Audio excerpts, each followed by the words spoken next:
അതിക്രമം നിമിത്തം മുറിവേറ്റവനേ, എന്ന കൃത്യം നിമിത്തം തകർന്നോനേ, എനിക്കായി രക്ഷ നൽകിയോനേ, എന്നെ വീണ്ടെടുത്തവനേ, നിനക്കായി ഞാൻ എന്നെന്നും ജീവിക്കും. ദൈവവചന ചിന്തകൾ കേൾക്കുന്ന എല്ലാ മാന്യ ശ്രോതാക്കൾക്കും ക്രിസ്തീയ സ്നേഹവന്ദനം. യോബിൻ്റെ പുസ്തകം 41 അധ്യായം 9 വാക്യം, അവൻ്റെ ആശയ്ക്ക് ഭംഗം വരുന്നു എന്ന് രേഖപ്പെടുത്തിയിട്ടുള്ള വചനമാണ്.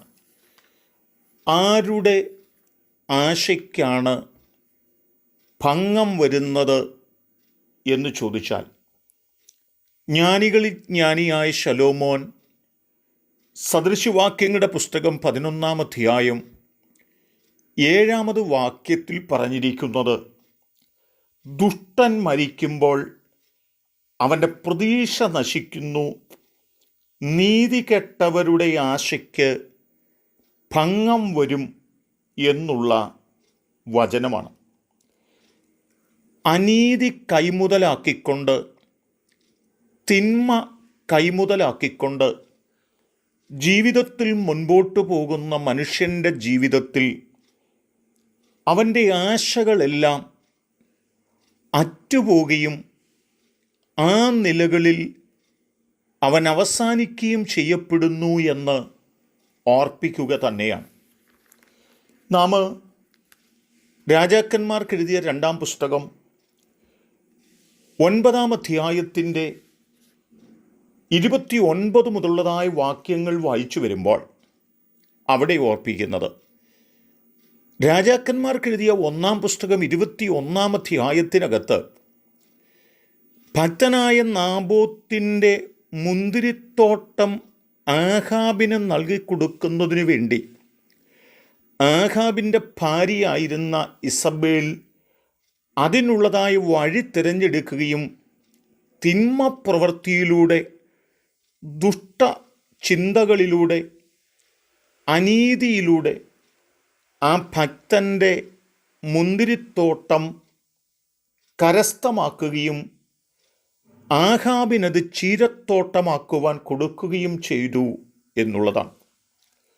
എന്നാൽ ആശയോടും പ്രതീക്ഷയോടും ഒക്കെ മുൻപോട്ട് കടന്നു പോകുന്നതായ ഇസബേലിൻ്റെ ജീവിതത്തിൽ ഒരു ദിവസം നന്നായി ഒരുങ്ങി, കണ്ണിൽ മഷി എഴുതി, തല ചീകി മിനുക്കി കിളിവാതിലിൻ്റെ മുമ്പിലിരിക്കുമ്പോൾ യേഹു ആ കൊട്ടാരവാതിക്കലേക്ക് കടന്നു വരികയായിരുന്നു.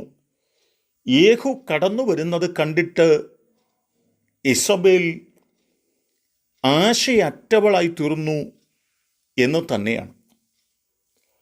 അവിടേക്ക് കടന്നു വന്ന യേഹു ഇസബേലിനെ കണ്ടിട്ട് എൻ്റെ പക്ഷത്താരുണ്ട് എന്ന് ചോദിക്കുമ്പോൾ, ഇന്നലെ വരെ കൂടെ നിന്ന ഇസബേലിൻ്റെ ആളുകൾ തന്നെ യേഹുവിനെ നോക്കുമ്പോൾ ഇസബേലിനെ താഴേക്ക് തള്ളിയിടുവാൻ ആവശ്യപ്പെട്ടു. ഇസബേലിനെ അവർ അതിൻ്റെ മുകളിൽ നിന്ന് താഴേക്ക് തള്ളിയിടുകയും നാബോത്തിൻ്റെ രക്തം ചിന്നിയ സ്ഥലത്ത് ഇസബേൽ തകർന്നു വീഴുകയും ചെയ്യുന്ന ചരിത്രമാണ്. ഇവിടെ ദുഷ്ടത മാത്രം, തിന്മ മാത്രം കൈമുതലാക്കി ജീവിച്ചു വന്ന ഇസബേലിൻ്റെ ആശ നഷ്ടപ്പെട്ട ദിവസമായിരുന്നു, സമയമായിരുന്നു യേഹുവിൻ്റെ ആഗമനം എന്ന് നമുക്ക് മനസ്സിലാക്കുവാൻ കഴിയണം. തിന്മ പ്രവർത്തിക്കുന്നവരുടെ ആശയ്ക്ക് ഭംഗം വരുമെന്ന് പറയുമ്പോൾ തന്നെ റോമലേഖനം 5:5 പറയുകയാണ്,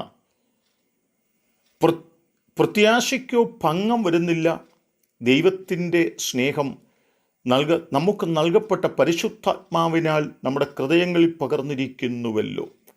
നോക്കണം, ദൈവത്തിൽ ആശ്രയം വെച്ചിരിക്കുന്നവൻ്റെ ആശയ്ക്ക് ഭംഗം വരുന്നില്ലെന്നും തിന്മ പ്രവർത്തിക്കുന്നവൻ്റെ ആശയ്ക്ക് ഭംഗം വരുമെന്നും തിരിച്ചറിഞ്ഞ് ദൈവത്തിൽ ആശ വെച്ച് മുന്നോട്ട് പോകാം. അതിന് ദൈവം നമുക്ക് നന്മ നൽകട്ടെ, കൃപ നൽകട്ടെ. കരുണയുള്ള ദൈവമേ, ആശയ്ക്ക് ഭംഗം വരുന്ന തിന്മ പ്രവൃത്തി ചെയ്ത് ജീവിക്കുന്നവരായിട്ടല്ല, ആശയ്ക്ക് ഭംഗം വരാത്ത വിശ്വാസ ജീവിതത്തിൽ ഞങ്ങൾക്കായിരിക്കാൻ സഹായിക്കാം. യേശു കർത്താവിൻ നാമത്തിൽ തന്നെ ആമേൻ.